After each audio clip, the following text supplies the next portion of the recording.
paragraph. It is the blueprint for what we're about to see. They're going to tell you it's about civil rights or some other principle they pretend to care about, but they're lying. It's about seizing power and holding it.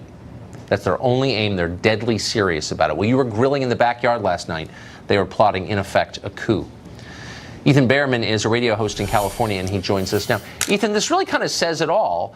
Conservatives fear that the point of liberal immigration policy is to replace American voters with more pliant, obedient foreigners who will support the Democratic Party. Here you have a guy writing a blueprint for the Democratic takeover of the government saying, that's exactly right, that's our plan. Why shouldn't that offend and terrify the rest of us? Well, it shouldn't offend and terrify, because what it is it's taking a page from the Republican playbook, right? So right now we just talked about you just talked about the judicial appointees from Trump, for example. That's packing the courts. What about the idea that the Republicans were the party of no for 6 years under President Obama? I'm not a fan of the divisiveness that is happening right now in politics.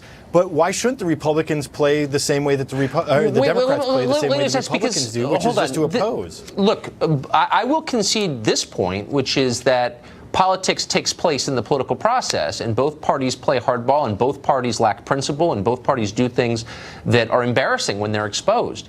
But importing immigrants for the sake of changing the political balance and the culture of the country is a different level. We've never seen that before in American history. That strikes me as completely wrong and disempowering to American citizens whom the government is supposed to be representing. Like, it actually is immoral. I don't know how anyone could defend that. Well, it's interesting because look, if that's the exclusive aim of bringing an immigrant in, that would be immoral. But we should also look at the Republicans and big business, where the Republicans were complicit, bringing in immigrants. Because why do immigrants cross the border? You're right. Often it's for a job. You're not going to get any. You're absolutely right. You're not going to get any argument from me out of this. One of the main reasons that immigrants come to this country is because business groups benefit from it. I absolutely agree with you 100%, which is, it makes it more amazing to me that the left has made common cause with them and now supports it. But don't you think it is fair for Americans of all political beliefs to say, the government exists to represent our interests? You can't bring in ringers because you don't like how the last election went.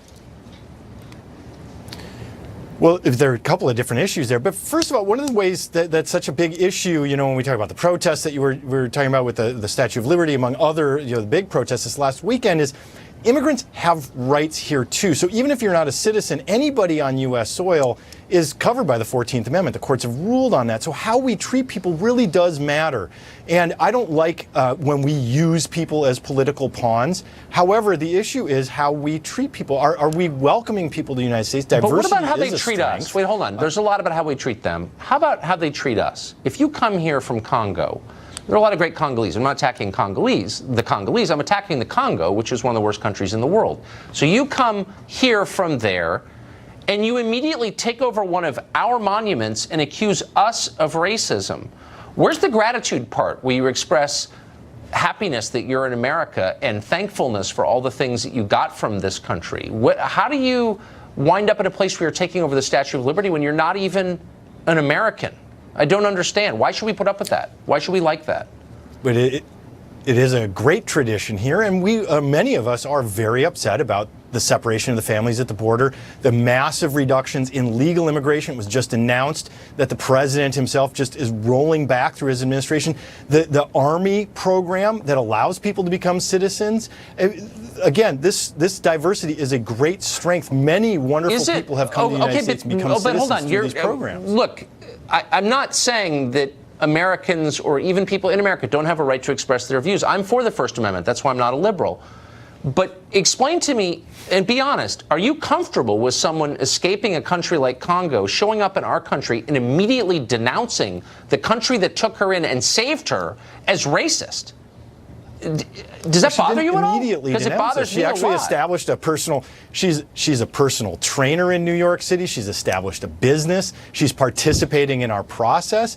That doesn't offend me at all. It doesn't offend you that someone can escape from Congo and then come and shut down the Statue of Liberty on the 4th of July? Really? It doesn't bother you at all? No, I think it's bringing attention to a really serious problem that we're having right now. What would happen if you went to Congo, if you showed up in Congo And, you know, you became a personal trainer in Congo, and you were there a couple years, and you decide, you know, the people of Congo are disgusting.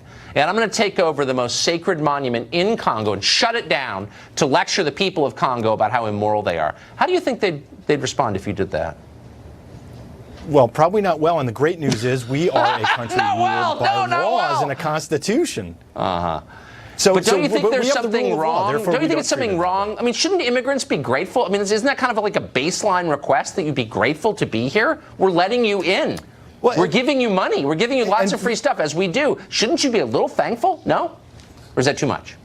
Who's to say she's not thankful? She's probably thankful in many different ways, but also sees a problem with the way that we're treating people right now. So why doesn't she write a letter to the editor? Demonizing the other. Or you go on MSNBC. She has to shut down our most famous monument on the 4th of July.